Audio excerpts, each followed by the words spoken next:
మహాగణాధిపతి నమః, శ్రీమాత్రే నమః. వెల్కమ్ టు ఎయిట్ భక్తి ఛానల్.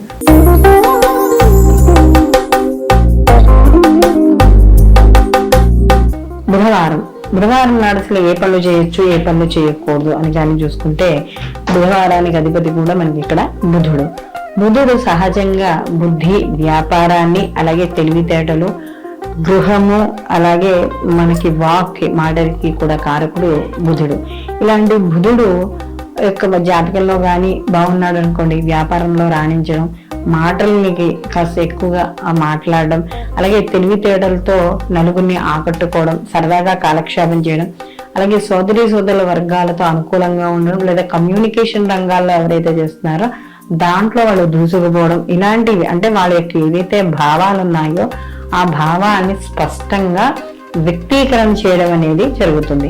అలాగే ఇక్కడ ఈ యొక్క వాడికి ఏదైనా విహారయాత్రలకి దానికి వెళ్ళడానికి కూడా మంచిది. అలాగే ఈ యొక్క బుధవారం నాడు కూడా ఏదైనా ముఖ్యమైన అధికారాలు చేపట్టడానికైనా, లేదా ఏదైనా పనులు మొదలు పెట్టడానికైనా, నూతన వ్యాపారానికైనా, విద్యకైనా, అలాగే ఆర్థిక సంబంధమైన విషయాల్లోనైనా ఏవి నిర్ణయాలు తీసుకోవాలన్నా, ప్రారంభించాలన్నా, వివాహానికైనా, గృహప్రవేశానికైనా, ఎటువంటి వాటికైనా సరే ఈ బుధవారం అనేది మంచిది. అలాగే ఆర్థిక వ్యవహారాలకు కూడా ఇక్కడ మంచిదిగా చూస్తాం. అయితే ఇక్కడ తారాబలం చూసుకుని బుధవారం నాడు మంచిదో కాదో చూసుకోవాలి. అంతేగాని బుధవారం మంచిదన్నాం కదా, అన్ని బుధవారాలు మంచివి కానీ ఇక్కడ మన యొక్క తారాబలాన్ని అనుసరించి చూసుకోవాలి.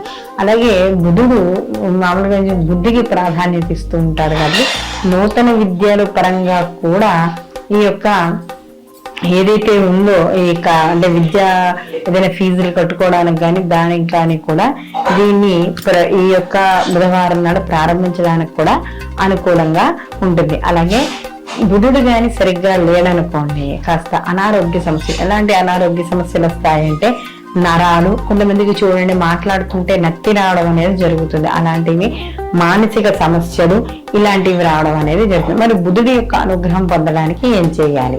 బుధుడు మనకి చూసుకున్నప్పుడైతే ఆకుపచ్చ వర్ణానికి ఈయన ప్రీతి ఈ బుధుడు కాబట్టి ఆకుపచ్చని కూరలు, ఆకుపచ్చని వస్త్రాలు దానం చేయడం, అలాగే ఇక్కడ వాటికి సంబంధించిన ధాన్యాలు, పెసలు ఇలాంటివి ఎక్కువగా తినడం, లేదా ఆవుకి పెట్టడం, ఆకుకూరలు ఇలాంటి ఆవుకి పెట్టడం, ఇలాంటివి చేయడం ద్వారా మనకి బుధుడు అనుగ్రహం అనేది కలుగుతుంది. అలాగే ఆయుర్వేదం, జ్యోతిష్యం, సైంటిస్టులు, వైద్య కోర్సులు ఇలాంటివి బుధుడు కానీ జాతకంలో బాగుంటే వాళ్ళకి, అంటే వాళ్ళ వ్యక్తిగత జాతక పరిశీలన చేసుకున్నప్పుడు ఇలాంటి రంగాల్లో రాణించడం అనేది జరుగుతుంది. అలాగే ఈ యొక్క బుధుడి యొక్క అనుగ్రహం పొందడానికి ప్రతిరోజు కూడా లేదా కుదిరినప్పుడు విష్ణు సహస్రనామం పారాయణ చేసుకోవడం, తులసి దగ్గర దీపాన్ని వెలిగించడం, అలాగే